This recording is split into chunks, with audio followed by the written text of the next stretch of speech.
Hey, what's up guys? This is Deltrox here today from Masque, and I am going to be going over my beginner tank build, Drake. And so this build is going to be mainly for people who are just beginning to tank and want some advice on what to do in like dungeons and maybe normal trials and maybe some of the easier vet trials like AA. And basically just we're going to be going over the sets, the skills, CP, all that kind of stuff. And then at the end, I'm going to be talking about what your job is as a tank. So let's go ahead and get right into this. And let's talk about our sets that we'll be wearing in this build. So the first set that I want to talk about is Akaviri Dragon Guard. So this is a really great set. Its 2 through 4 piece bonuses are amazing. It adds 126 magicka recovery, 4% healing taken, 1178 max health, and then its 5 piece is reduces the cost of your ultimate abilities by 15%. And so the reason this set is so great for beginners is because it adds a ton of sustain. And so the 126 magicka recovery means that you can cast your Igneous Shield more often, which means that you get more stamina back while blocking. And the health is always nice. That's one of the best bonuses you can have on armor. Healing taken is... it's okay. It's not as valuable as the other two bonuses because it doesn't scale very well and doesn't prevent you from like one-shots and things like that. But it's not bad. It's not a useless bonus by any means. And then the 5-piece bonus, reducing the cost of your ultimate. As a Dragon Knight, that is amazing because Dragon Knights regain ultimate, or regain magicka, stamina, and health every time they cast an ultimate. And so Dragon Guard lets you cast more ultimates, which means more sustain for you. The other set that we'll be wearing, as I'm sure you've all realized by the floating red orbs around me, is going to be Ebon Armory. This is just an amazing set. It really is. It adds a double health bonus, and its 5-piece bonus adds basically another health bonus for you and up to 11 other people within 28 meters of you. And so this means in dungeons, and especially in trials, you're giving everyone an extra set bonus.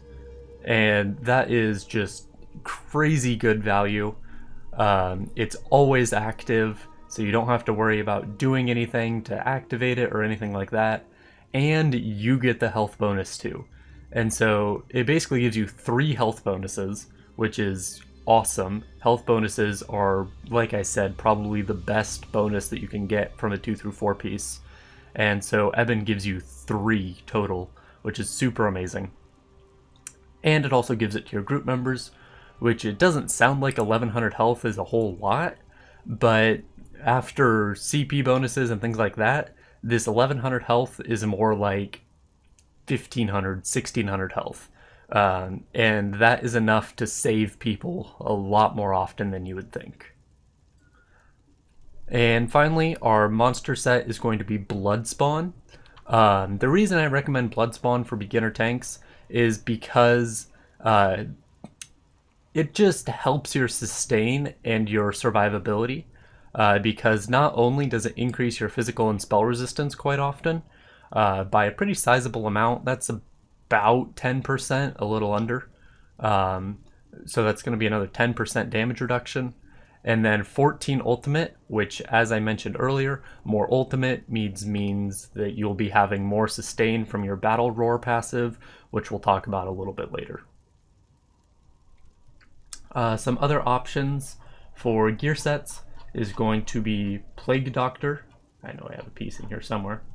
There we go.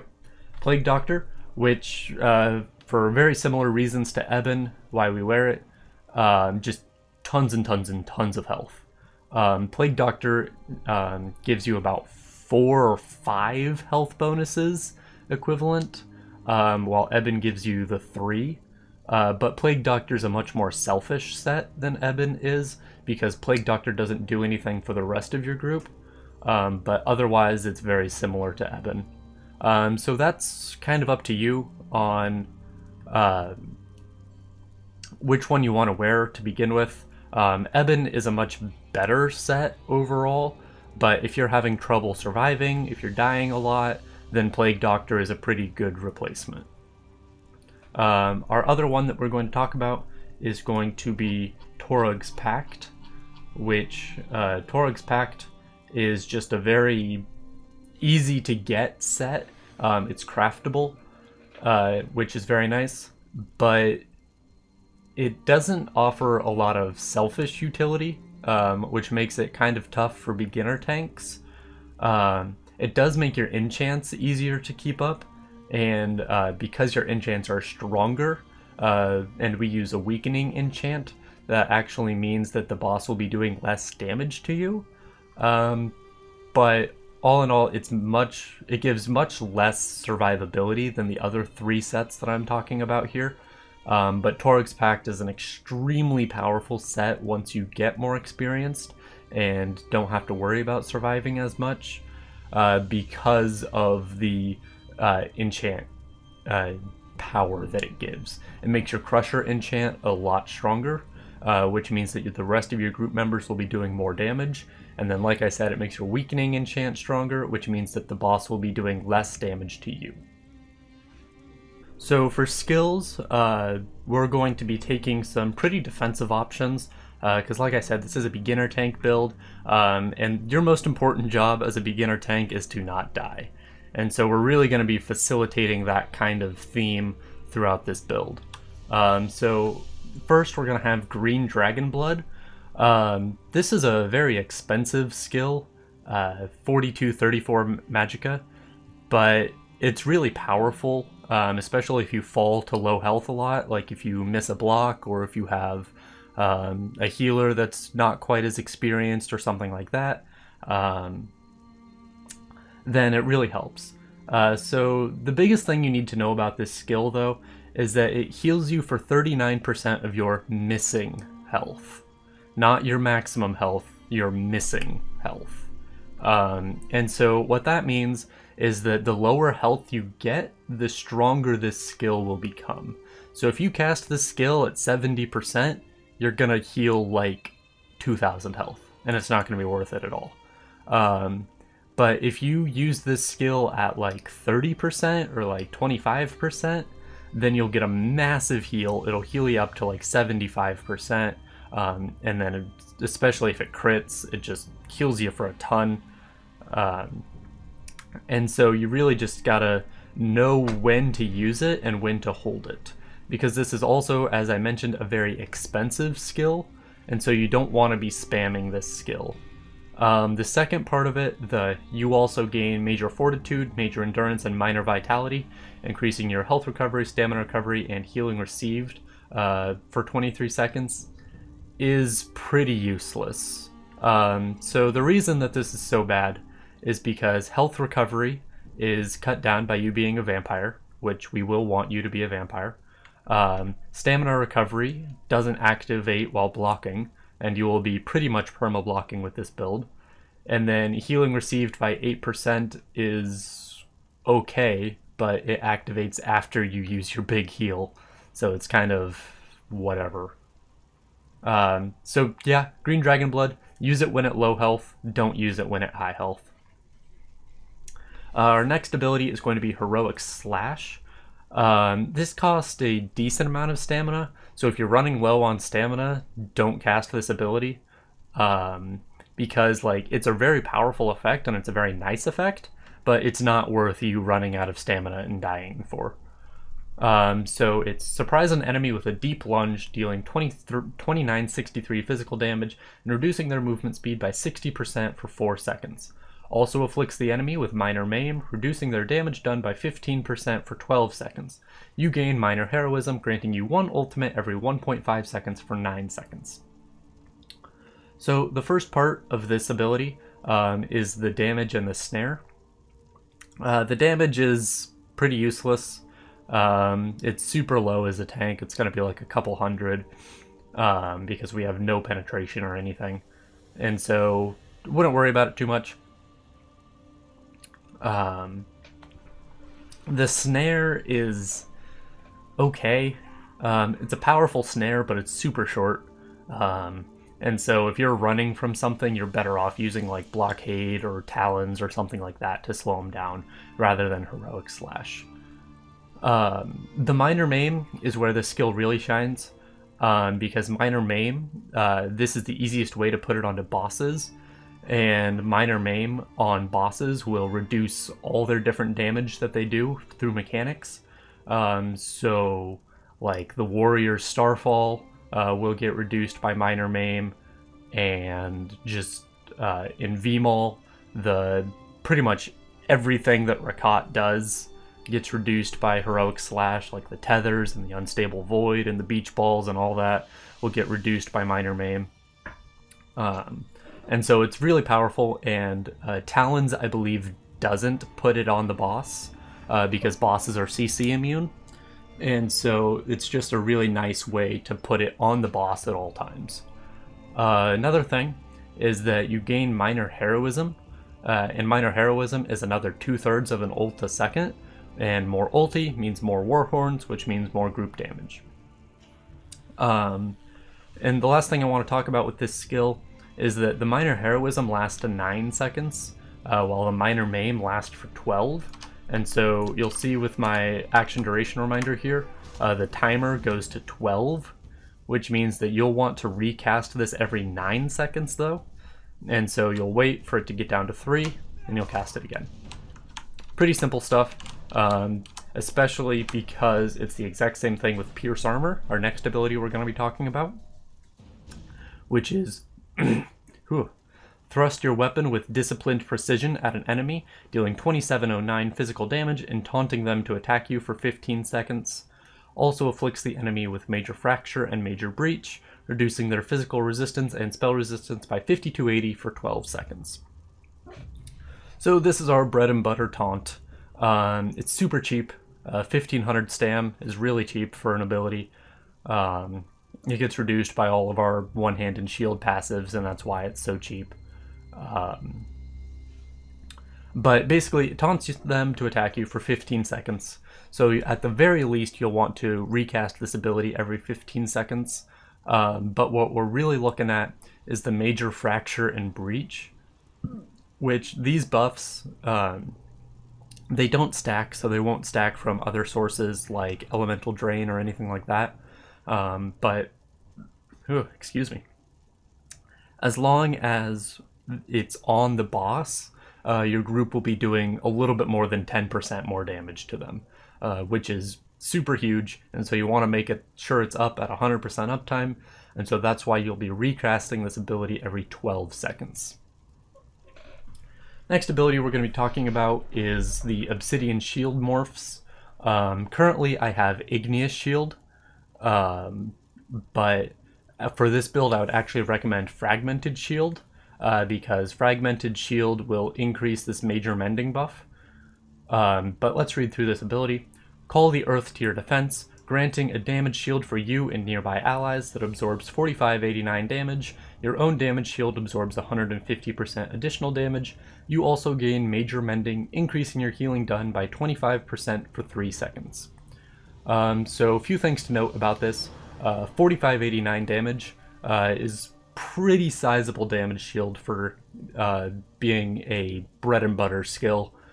So this is going to be the skill that we want to cast all the frickin' time. The shield doesn't stack, but it can be reapplied. So for example, if somebody has the shield on them, gets hit, the shield goes down to a couple hundred health, you recast it, the shield goes all the way back up to the 5k or whatever it's at. The shield strength scales off of health, which is one of the reasons why we want so much health. More health means stronger shields for ourselves and for our group. The morph that I have now, Igneous Shield, adds that your own damage shield absorbs 150% additional damage. And so you'll see here that when I cast it, I get a 10.2k shield, which is a huge frickin' shield. You see that my magic recovery is already back up before the shield even runs out. And so I can basically have a permanent 10,000 health shield on, which is super great. But I actually recommend the other morph because you also gain Major Mending, increasing your healing done by 25% for 8 seconds instead of for 3. So the reason that this is so important is because as long as you're casting this every once in a while, you'll have Major Mending on pretty much all the time, and then when you get into an oh shit situation, you pop Green Dragon Blood and you'll heal for a shit ton. With Igneous Shield, you have to be a little bit more conscious of your skills, and so you kind of have to pop Igneous and then pop Green Dragon Blood right after, which can be a pretty huge mana sink.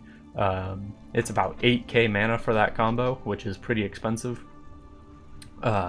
You see we only have 17.5 total, and so it's about half your mana just to do that one combo, and if you're already in an oh shit situation, it's kind of rough. So that's why I recommend Fragmented Shield, just so it's on all the time. That way when you do pop Green Dragon Blood, it heals you for a ton more. Okay, last skill we're going to talk about here is going to be Hardened Armor. This is going to be our main source of Major Resolve and Major Ward, which increases our physical resistance and spell resistance by 50 to 80 for 20 seconds. This is going to decrease the damage we take by about 8% or so.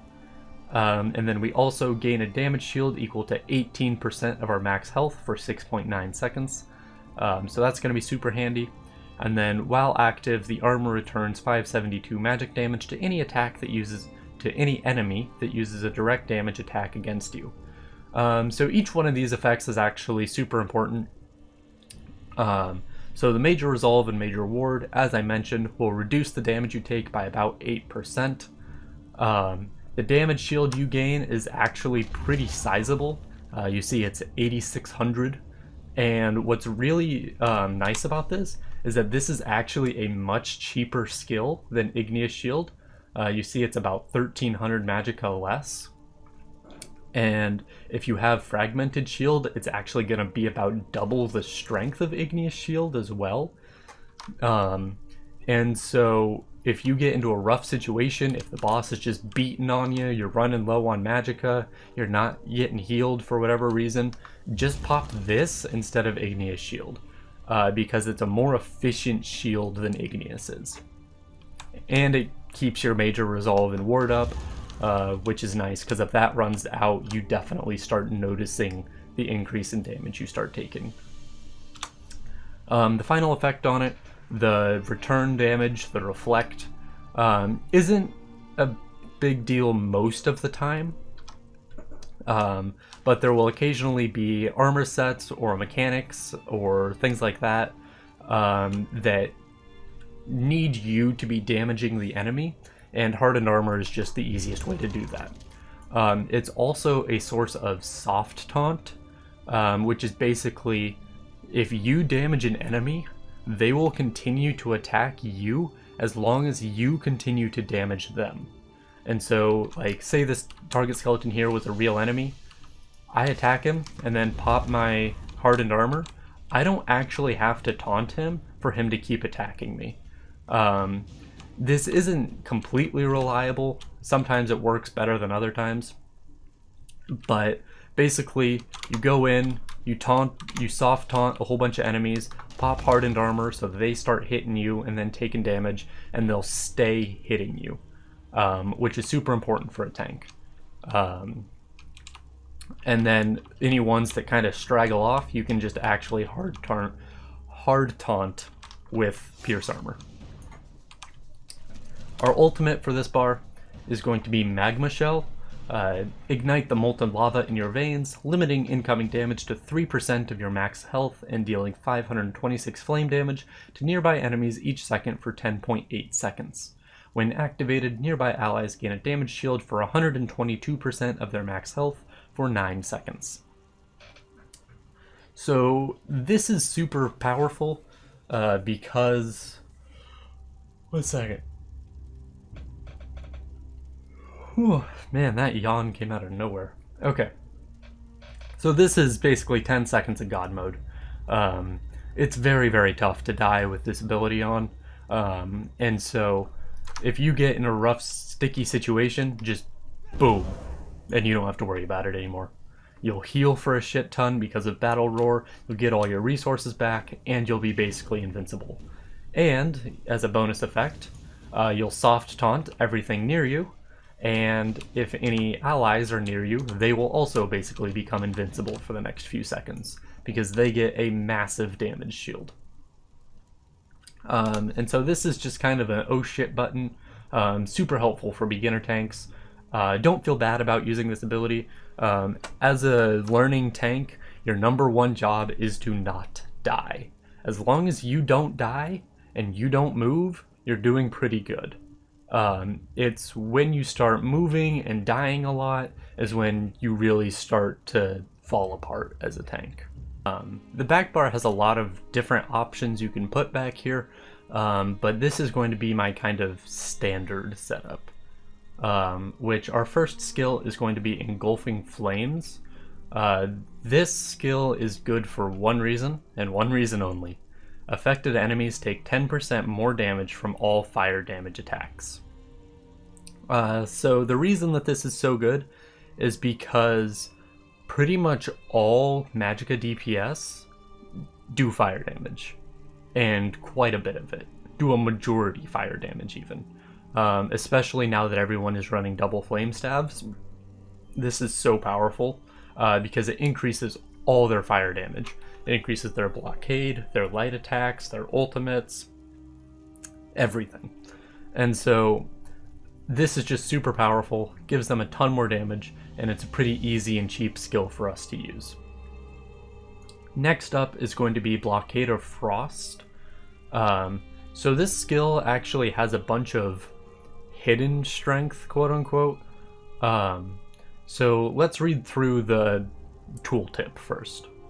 Slam your staff down to create an ice barrier in front of you, dealing 770 frost damage to enemies in the target area every 1 second and reducing their movement speed by 60%.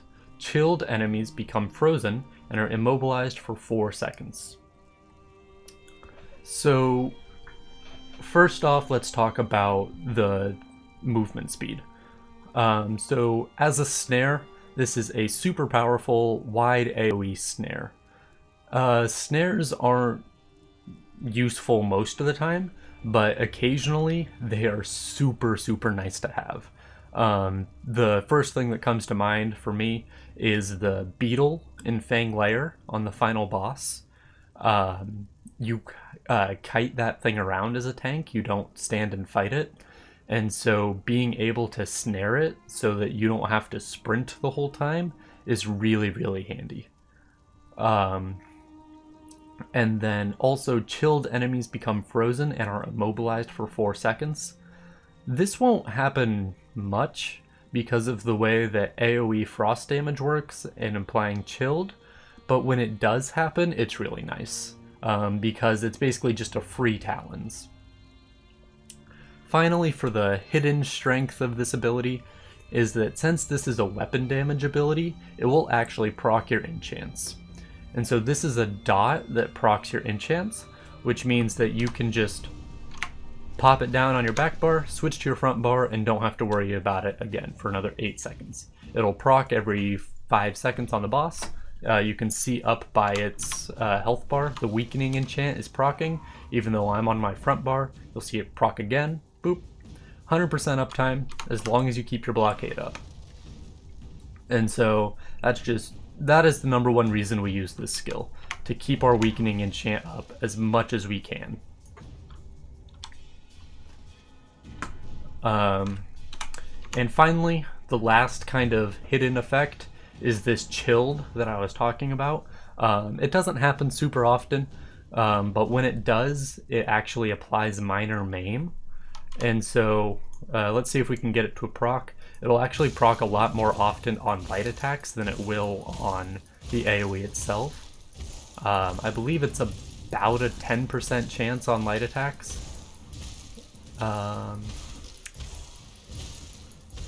It might be less. And it also might not show up on Srendar. Let me throw my blockade down. Oh, it's immune. Okay. So for whatever reason, the target skeleton is immune to the immobilization because it's considered a boss, and so it's actually can't tell if when it gets chilled or not. I wonder if combat metrics will tell us. Debuffs out, weakening. So we didn't even hit it anyways. But anyways, you can apply chilled, which will immobilize them, and apply minor maim to them for 8 seconds. And so it's just another source of minor maim for us. Like I said, doesn't happen very often, as you can obviously see. But when it does happen, it's kind of nice. Our next 2 skills kind of go in tandem, and so we'll talk about them together. Our first one is chains. Launch a fiery chain to grasp and pull an enemy to you, dealing X amount of flame damage. Grants major expedition, increasing your movement speed by 30% for 4 seconds. If the target cannot be pulled, you restore 100% of this ability cost as magicka. This attack cannot be dodged or reflected. So there's a few different things on here that matter, and there's a bunch of stuff that doesn't matter.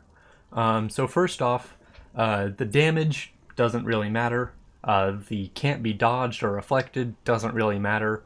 The major expedition doesn't really matter because it takes time for you to find a target for this. So say I'm facing the boss here and there's an AoE coming or something that I need to get out of. I need to switch bars, cast the ability, and then I get the major expedition. Which usually, if I need major expedition, I need it now.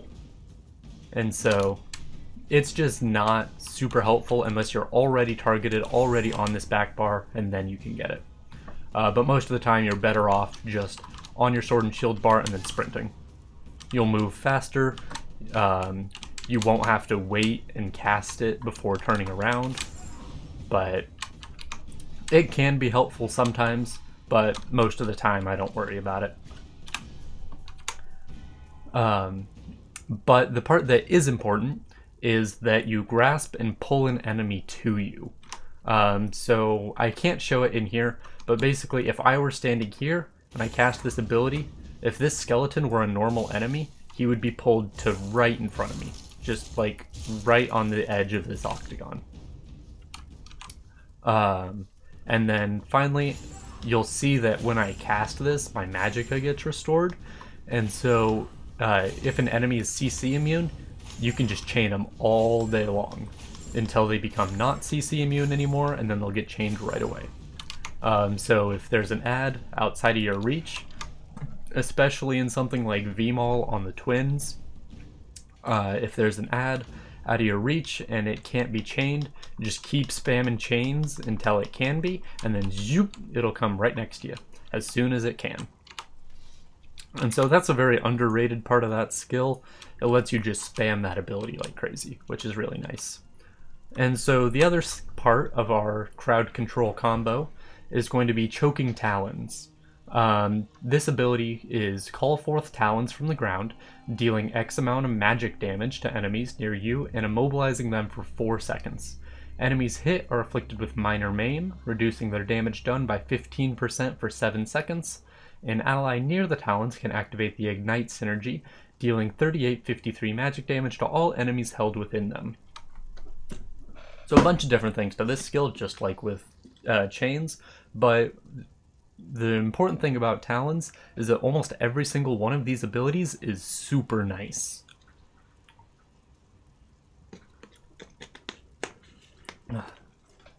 Alright. So the first part is that you do damage and immobilize them. So again, this is a way of soft taunting things. It is an AoE soft taunt. And so group of ads in a dungeon, you run up, cast talons, they all get immobilized, they all start attacking you. You pop hardened armor, they continue taking damage, and so they continue attacking you. And then you chain in the stragglers, and then you talons them so that you soft taunt them as well. And so just the 4-second immobilize, super nice.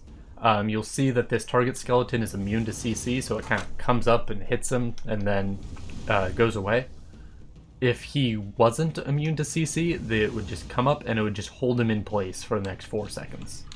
And so it's a pretty cheap ability, so you can just cast it every 4 seconds to choke up a whole bunch of ads and keep them hitting you and keep them next to you and away from beating on your DPS or healer.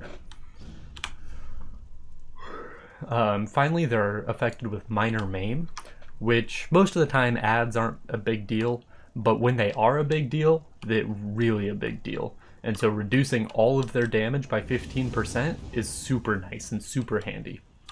So you just talons them, blockade to snare them, and then chain in the stragglers. And then you talons them again. Pretty easy CC combo. You'll get everything like into a really small area, like smaller than the size of this octagon, and you'll keep them there, which your DPS will love you for. The last basic ability we're going to talk about on this bar is Inner Beast. Ignite the fires of hate in an enemy's heart, dealing X amount of physical damage and taunting them to attack you for 15 seconds. A ranged ally can activate the taunt. A ranged ally targeting the taunted enemy has a 25% chance of activating the Radiate synergy, dealing X amount of magic damage to them over 2 seconds, then an additional X amount of magic damage to them and other nearby enemies. Oh, we got somebody showing up. There's J-Bone. Anyways. This is a super powerful ability because it's a ranged taunt. Here, let me reset this for him.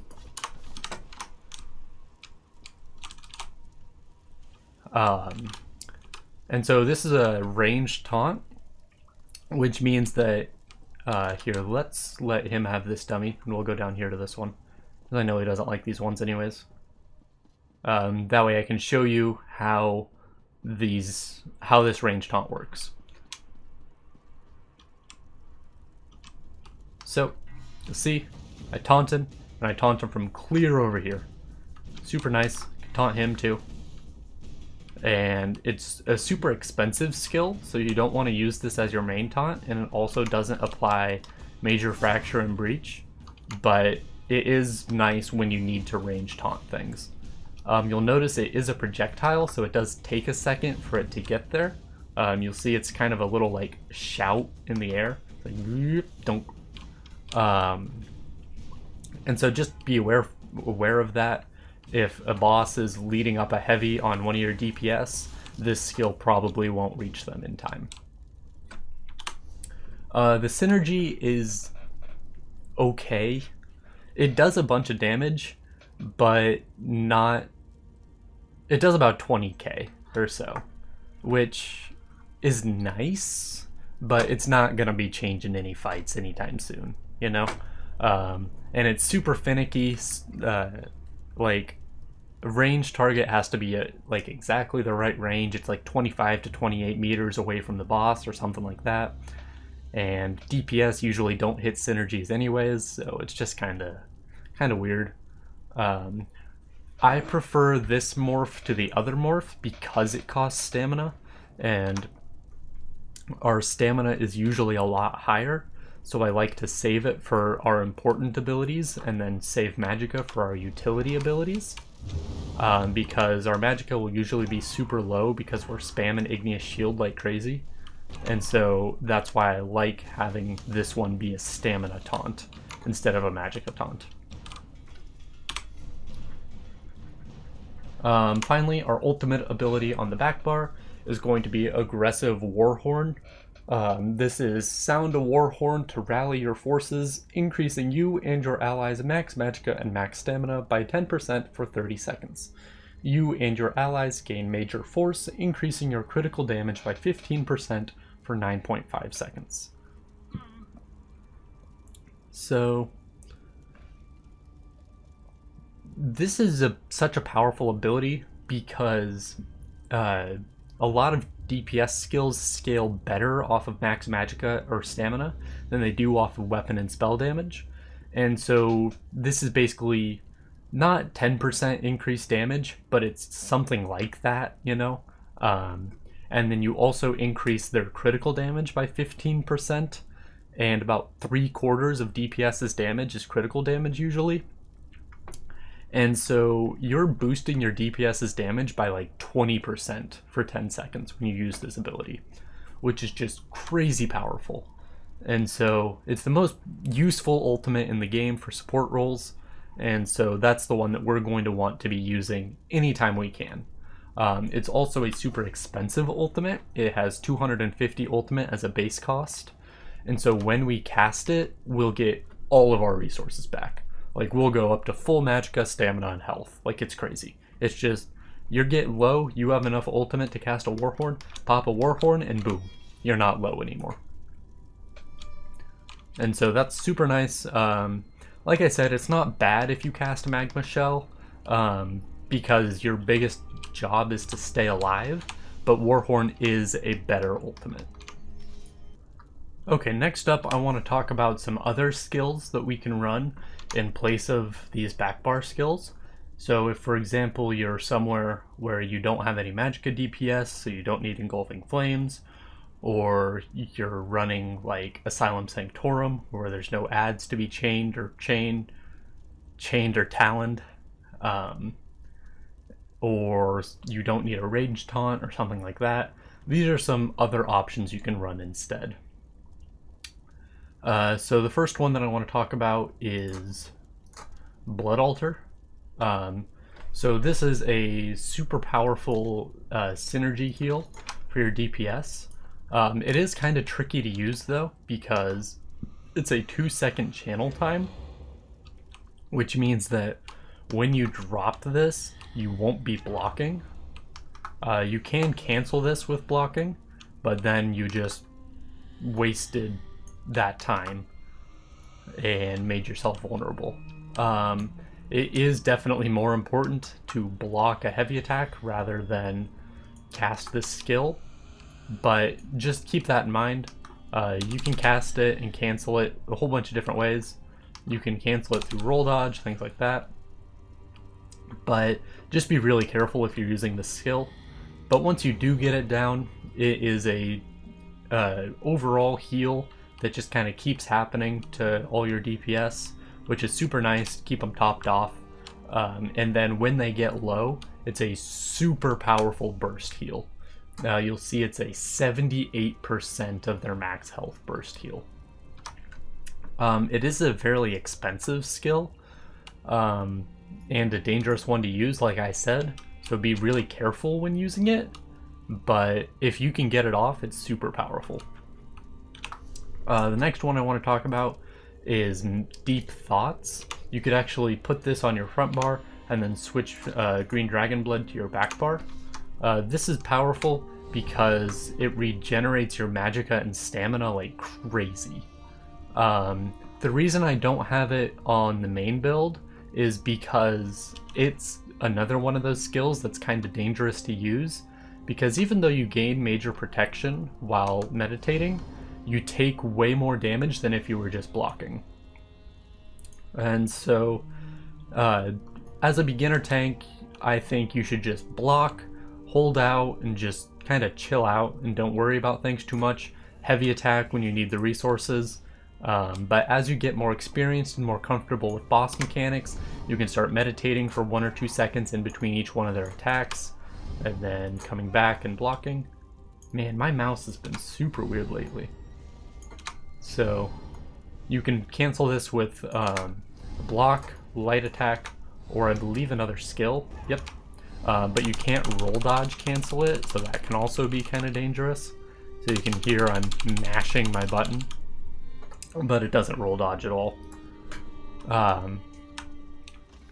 So that's something to keep in mind. Another one is going to be Deep Breath.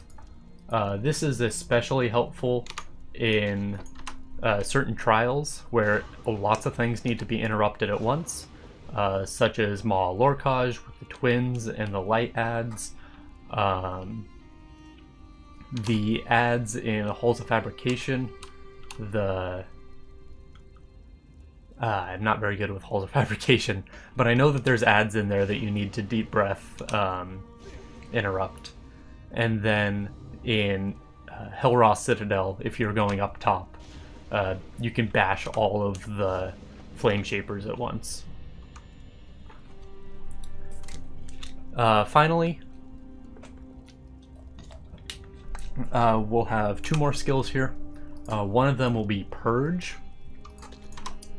This is just, there are going to be some fights where you need Purge. It's just as simple as that. First boss in Halls of Fabrication, in Maw Lorcage, some dungeons, you're going to have Purge. And that's just kind of the way it is.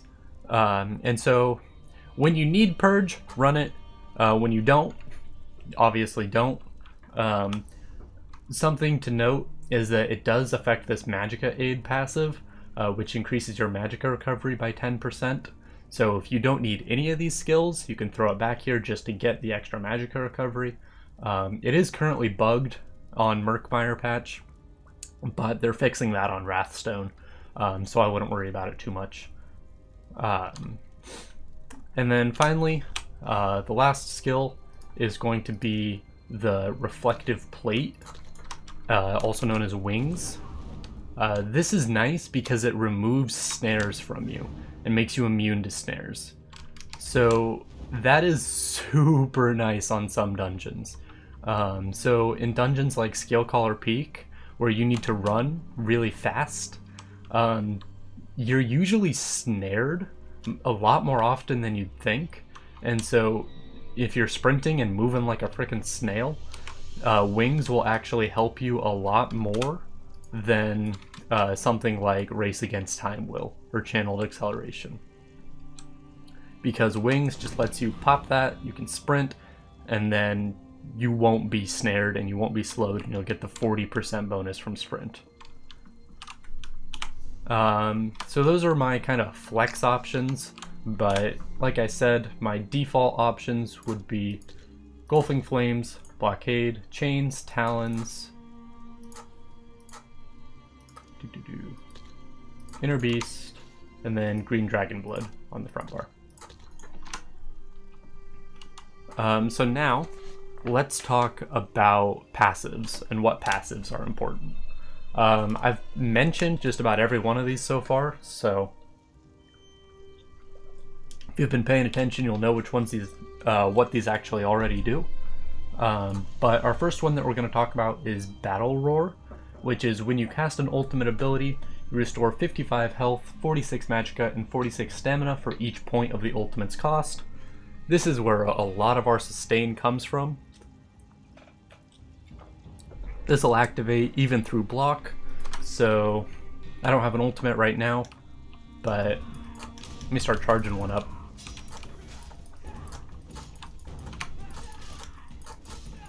Real quick here. Get my magicka and stamina real low.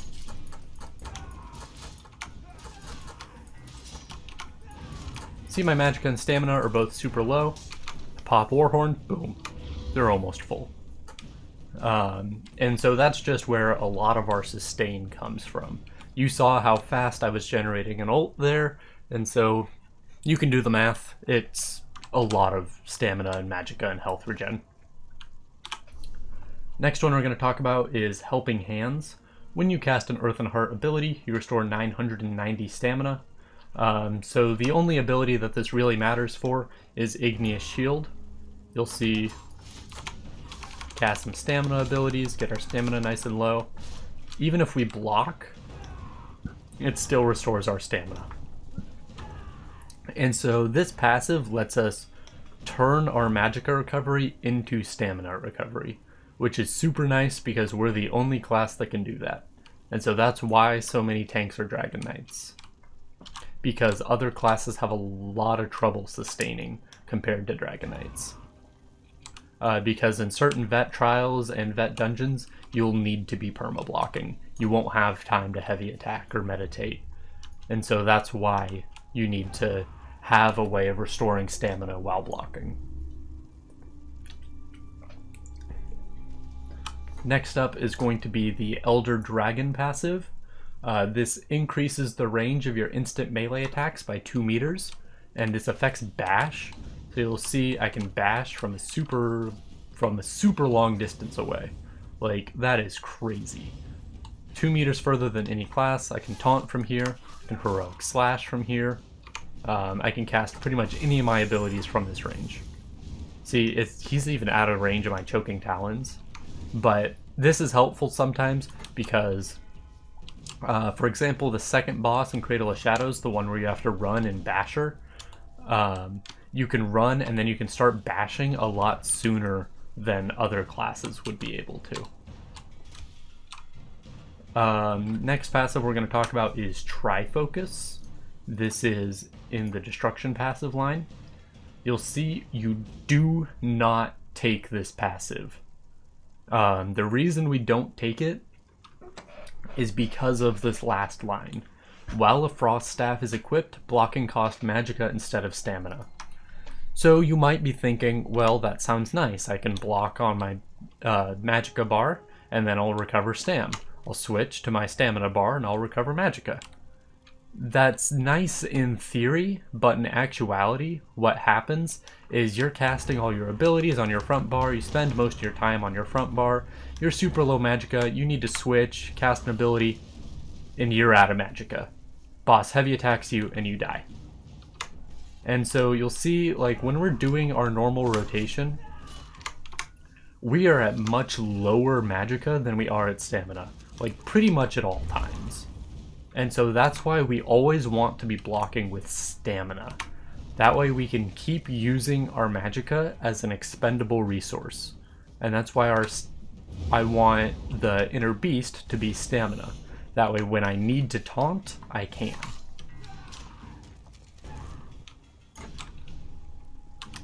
Next passive I want to talk about is the One-Hand and Shield passive, Battlefield Mobility. Increases your movement speed while blocking by 60%. So the reason this passive is important is because you don't have it on your Ice Staff bar.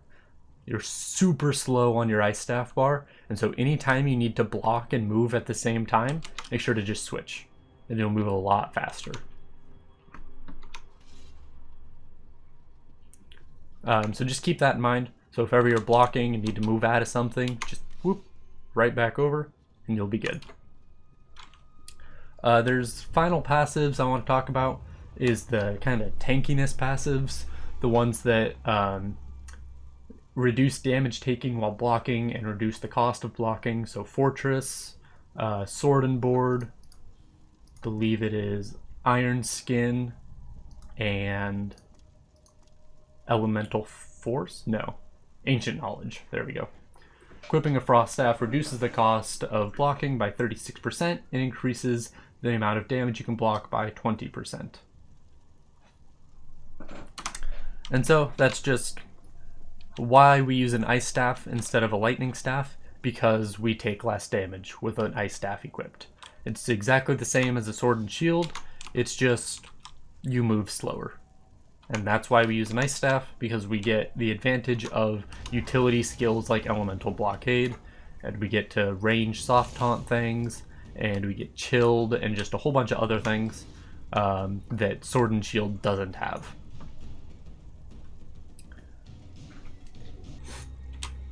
Okay, so now let's talk about CP. So this is my 810 CP. I'll go through which ones are important to have at lower CP first. So first let's start with the easiest one, the blue tree. This tree is pretty much useless for us. Blessed and Elfborn are the only ones that add any kind of relevant passives for us. So that's why I put 100-100. Do whatever you want with these trees, honestly. It doesn't really matter. Foresight is nice, so I'd make sure that you at least get that passive. Spell Precision is pretty nice because it boosts your Green Dragon Blood crit, but Vengeance is also nice. So these three passives are pretty important, but everything else is, yeah. So do whatever you want. Next up in the Shadow Tree, 81 points into Shadow Ward is going to be your most important thing to put points into. Reduces the cost of block by 24%. Super important, super helpful to our sustain. And then next up is going to be the 75 points into Arcanist, which increases our Magicka recovery by 14%. Again, super nice, just boost our Magicka recovery by that much more. And then everything else is just kind of play with it and get used to what you like. This is what I currently have: 20 Tumbling, 11 Warlord, 44 Sprinter, and 39 Bashing Focus. But like I said, just kind of mess around with it, get used to it, and figure out what you like. Okay, the red tree. I actually have a lower ironclad than a lot of people, but I've never found it to be an issue. And so I only take 61 points into ironclad, and then 49 into hardy and elemental defender, and then 40 into thick-skinned. This is all pretty standard stuff. As a tank, you'll want to start off with the 61 into ironclad, and then the 49 into hardy and elemental defender. And then probably put points into Bastion next. This used to be a pretty underwhelming CP node, but now since Murkmire and shields got buffed, the effectiveness of damage shields that you give to yourself and your group really matters. And so that's why if I could put more points in this, I would, but I would be sacrificing too much elsewhere. And then 40 thick-skinned. Dots can really fuck you up. They can really do some damage to you, and if they don't get purged, or if your healer dies or something like that, they're gonna be what's kill you a lot of the time, rather than the heavy attacks. You take more damage from the heavy attacks and things, and the heavy attacks have a higher chance of just one-shotting you, but the dots are what'll finish you off. And then finally, I have 5 points left over, and so I just put the 5 points into heavy armor focus, which increases my physical resistance, rather than putting them into spell shield, which increases my spell resistance, because as a Dragon Knight, we have scaled armor, which increases our spell resistance by 3,300. As for Mundus Stones, I personally like using the Atronach, which increases my Magicka recovery by 238. This is really nice for sustain. Helps us keep up our elemental blockade and engulfing flames and all that a little bit more often. Whew. If you find that you're not having any trouble sustaining, that your Magicka recovery is super awesome, and you laugh in the face of sustain, then the Lord is what I would go with next. It gives health, which boosts the strength of your Igneous Shield, which gives yourself and the people of your group more tankiness. For consumables, we're using Tri-Stat food, so the Longfin Melon Pasty, which increases max health by 4462, max Magicka and Stamina by 4105. You can use Orzorgas, but not having any max Stam or Magicka really sucks. But if you're in a fight like off-tanking Sanctum Ophidia, where you don't need a block, you just need to run around and shield and heal yourself, then this is super nice. Because you'll be tankier if you don't block, like, if that makes sense. So in fights where you don't block, I think Orzorgas is better, but those fights are very, very few. For enchants, I have Tri-Stat enchants on all of our big pieces, which is head, chest, legs, and shield. And then I have health enchants on all of our small pieces, which is shoulder, gloves, belt, and boots. And then on our rings, this really depends on what race you are. I am an Argonian, and I will continue to be an Argonian even after the racial changes next patch. And so that's why I run this alchemical acceleration enchant, because it makes my potion faster, which makes my racial resourceful passive activate more often, which gives me better sustain. If you are not an Argonian, if you are any other race, then I would recommend going a mix of block cost reduction and magicka recovery. Just kind of mess with it. I usually can recommend 2 magicka recovery, 1 block cost reduction. But yeah, it's really just kind of play with it and figure out what you like. Next up is going to be potions. I use tri-potions. Restore 10,000 health, 7582 magicka and stamina, and increases all my recovery by 20%. So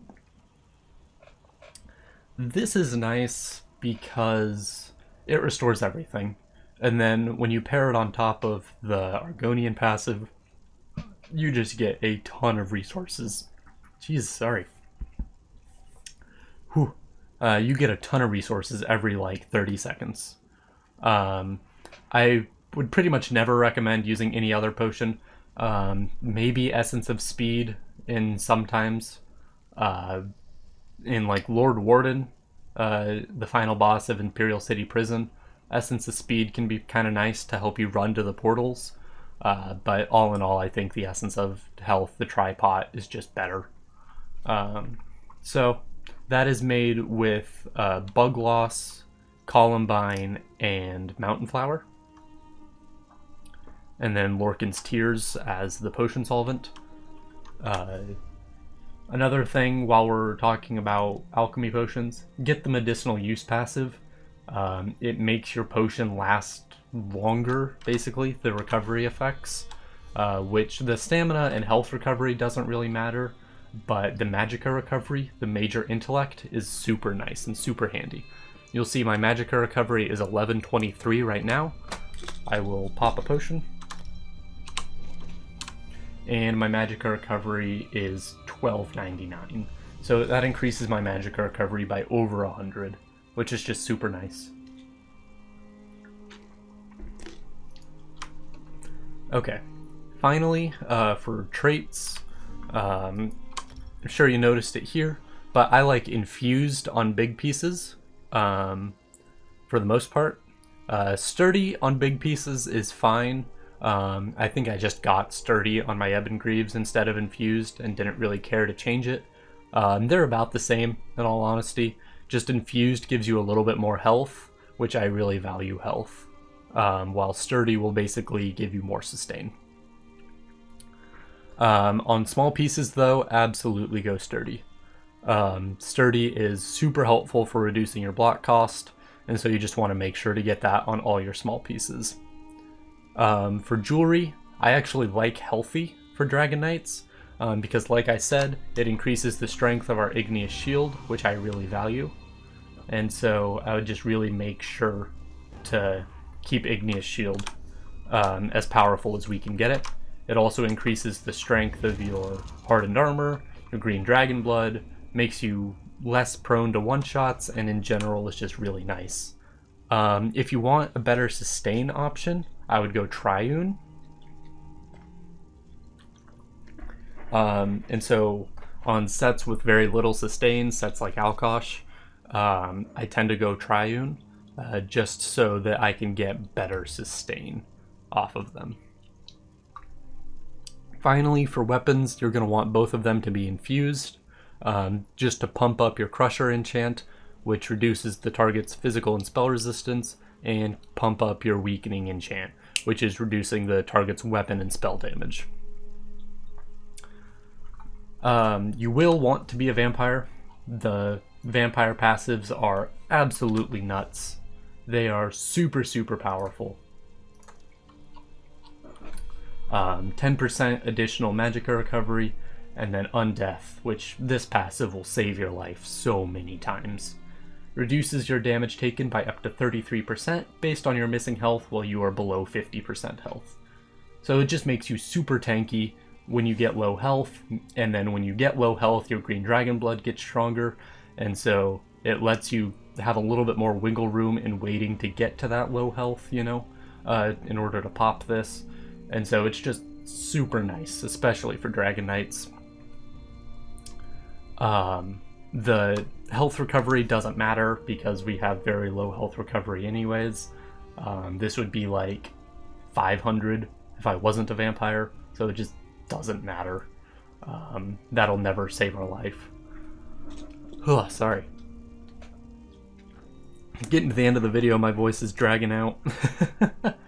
But anyways, the health recovery doesn't matter. The extra fire damage is a joke because of the way that diminishing returns work. So we'll be blocking through most of that damage anyways, so it just doesn't really matter. For add-ons, there are 5 different add-ons that I think are important for tanks. The first one is Srendar. This is the add-on that I use to track my Crusher uptime. You'll see it's right next to my nameplate there. It just tells me every time that Crusher goes down to 0, I need to light attack again. In an actual fight, I'll want to be blocking, and so I can just immediately drop block and light attack. So I just hold right click, quickly release it and press left click, and then hold right click again.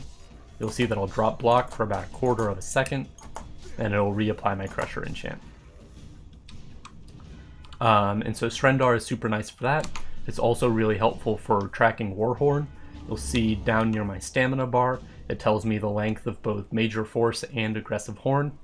Srendar takes a bunch of settings and a bunch of tweaking to get right, but in that note, it's also super configurable. You can blacklist a whole bunch of stuff and just make it exactly what you want to see. The next one that I talked about already is going to be Action Duration Reminder. It tells you how much longer you have on each one of your abilities. You'll see the number counting down on each of my abilities. And so this just makes your rotation as a tank super easy. Lets you know exactly when you need to recast things and stuff like that. It's not necessary per se, but I like it. It just helps me keep track of things when I'm already supposed to be keeping track of like all the mechanics and everything else that's going on in a fight. It just makes my job a little bit easier. Next up is going to be Untaunted, which is basically when I taunt. Up in the upper left of my corner on my screen, you can see the target skeleton humanoid counting down. That is the taunt timer. And so you'll boop, I'll taunt it, and it'll stay taunted on me for the next 15 seconds. If I taunt again, it'll go back up. It'll tell you if you don't have taunt because of over taunt or something like that.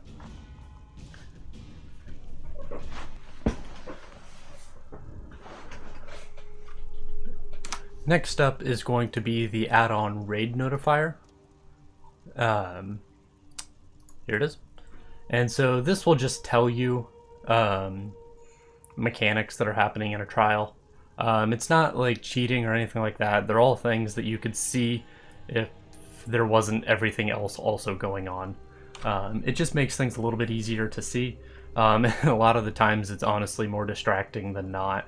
But it's super helpful. And most trial guilds actually require it nowadays. But it just lets you know when things are coming. If you can't see it because it bugged out or for whatever reason, you got too much other shit going on your screen. But it's just super crazy nice. Finally, some kind of gear manager. Doesn't really matter which one you use. I'm currently using the Bandits UI one. I used to use Alpha Gear, but it had some issues where it wouldn't quite give me the right skills that I chose. But I really like this one so far. Haven't been using it for very long, but you just click the button, it'll switch all your gear. And so now I'm wearing Torg's Pact, Lord Warden, and Alkosh.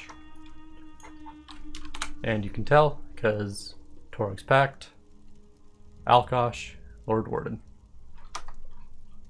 And so it's just super nice to have because tanks need to switch gear a lot, especially in the late game. You'll need to switch gear even for specific fights. Like in Ma Lorcage, Both tanks need to be wearing Torag Zalkosh for the twins fight, but then for every other fight you want them to be wearing different sets. And so it's just super nice to be able to switch that quickly.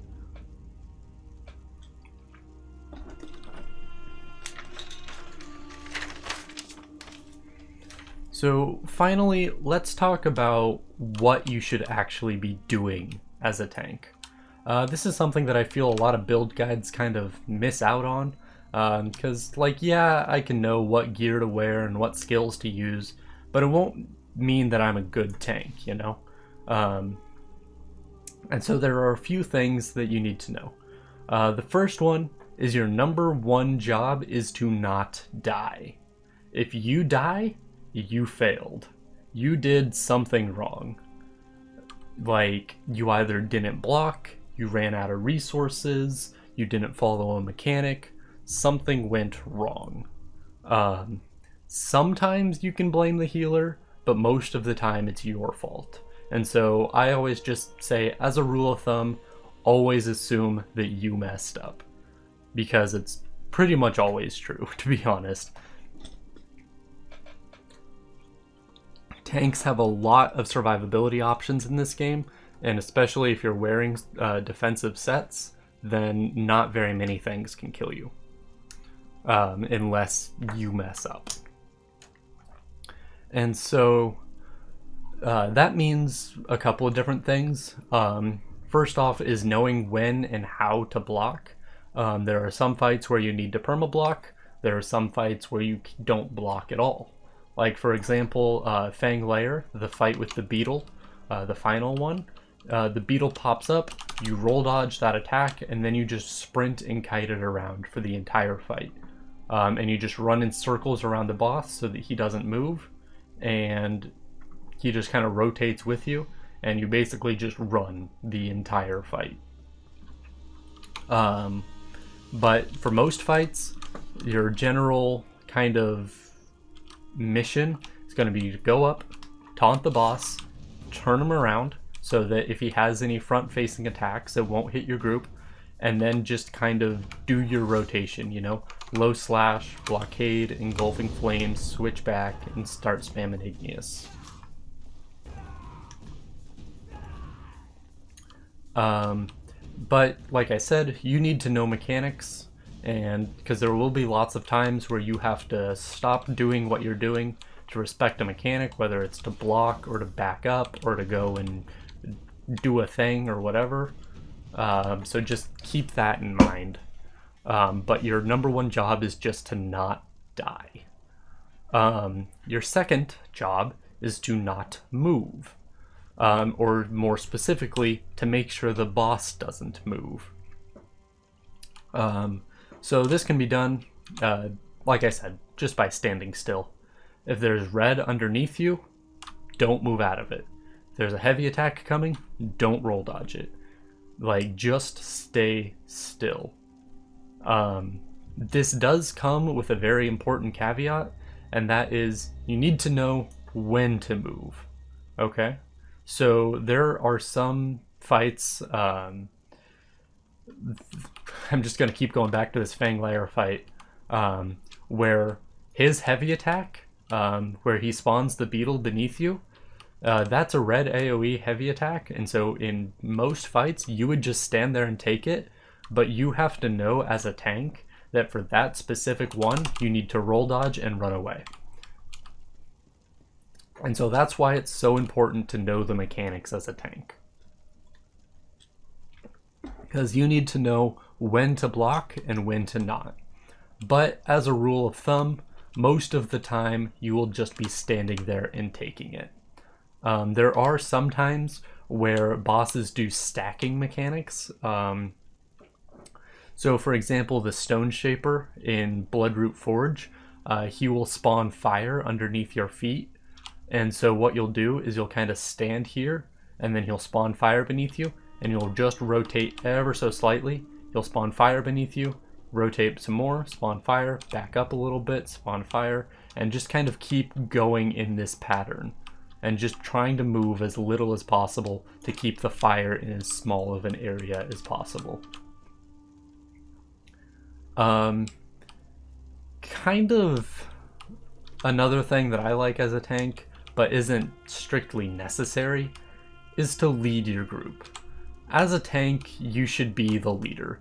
You should be the one to know the mechanics. You should be the one to kind of settle disputes and be the leader of the group. Call out mechanics and things like that. Which is why tanks are usually raid leads. Because tanks are closest to the boss, they get to see mechanics fastest, and things like that. But of course, this again comes with a very important caveat of not stepping on people's toes. If you join a raid, you're not the raid lead, let them take care of things. If they ask you to call out mechanics, then you'll call out mechanics. But in dungeons and things, especially when pugging, I feel like it's the tank's job to kind of organize and lead the group.